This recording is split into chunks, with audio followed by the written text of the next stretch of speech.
Hello and welcome to our lesson on frequency tree diagrams. In this lesson, we will understanding how a frequency tree diagram works and how to effectively use one to map out probabilities in a clear and structured way. Once we've grasped the basics, we'll apply this new knowledge through various example scenarios, reinforcing our understanding and building confidence in using this tool.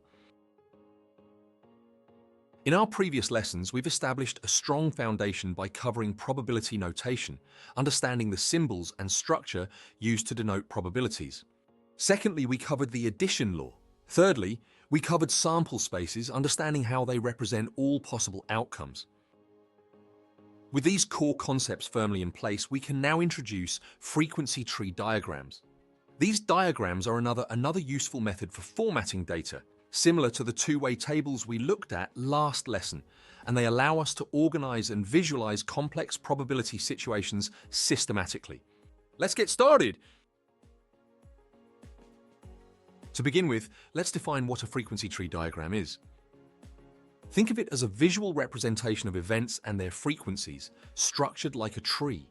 Each branch of the tree corresponds to a specific outcome and has a frequency, which is simply the count of occurrences in that category.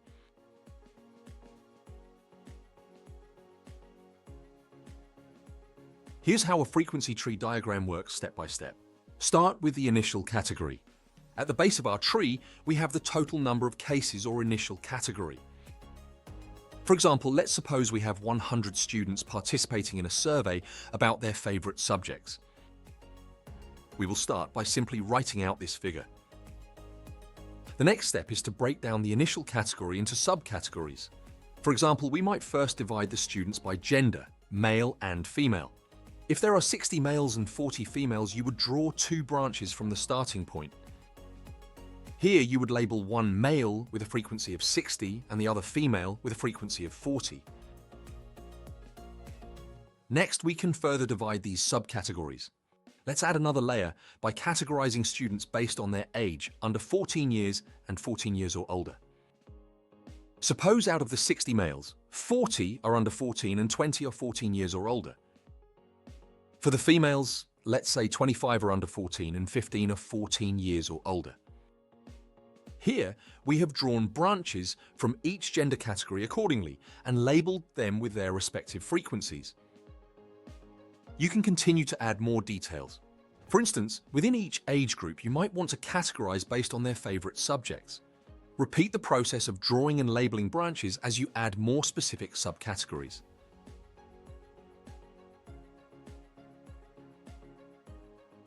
Now, before we move on adding in the subject, remember these key points when working with frequency tree diagrams. First, the sum of branches. At each branching point, the total frequency of all branches should match the frequency of the category they stem from. For example, under the male category with a frequency of 60, the branches under 14 and 14 or older must add up to 60.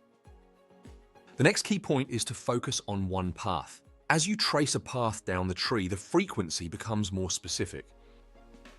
If you need to find the number of male students who are 14 or older, you simply follow that path down the tree and use the number at the final branch point. Here the answer is 40.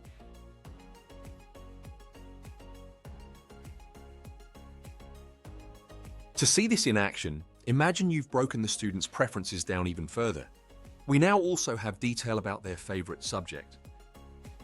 Suppose within the males aged 14 or older, 10 prefer maths, 5 prefer science, and 5 prefer English. By structuring your tree this way, you can clearly see how many students fall into each specific category. These diagrams are incredibly useful in probability, as they visually display all possible outcomes and their frequencies. This way, you can easily calculate the probability of any given event.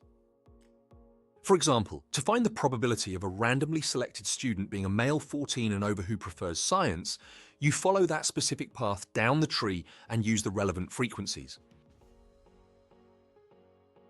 Let's start with a basic example to illustrate how to use a probability tree diagram. Let's go back to our school of 100 students. 60 are boys and 40 are girls. In a survey, 30 boys and 10 girls play football. We want to find the probability distribution of choosing a boy or girl who plays football. Let's look at the first branch. The probability of choosing a boy is 60 out of 100. 60 divided by 100 equals 0.6. The probability of choosing a girl is 40 out of 100. 40 divided by 100 is 0.4. Now for the second branch. For boys, 30 out of 60 like football. 30 divided by 60 equals 0.5. For girls, 10 out of 40 like football. 10 divided by 40 equals 0.25. Finally, we can calculate the probabilities for the two outcomes. The probability of choosing a boy who likes football is 0.6 times 0.5, which equals 0.3. The probability of choosing a girl who likes football is 0.4 times 0.25, which equals 0.1. Alternatively, we could have worked this out directly by finding that the probability of choosing a boy who likes football is 30 out of 100. 30 divided by 100 equals 0.3. Also, the probability of choosing a girl who likes football is 10 out of 100. 10 divided by 100 is 0.1.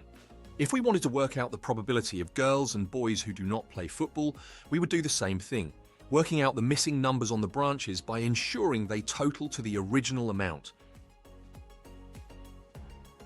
In today's lesson, we explored the use of frequency tree diagrams, a powerful tool for visualizing probabilities in a clear and structured manner. We began by defining what a frequency tree diagram is and then looked at how to create one, highlighting key points such as the importance of the sum of branches equaling the parent category and the focus on tracing specific paths to find detailed frequencies. By following these paths, we can easily calculate the probability of any given event.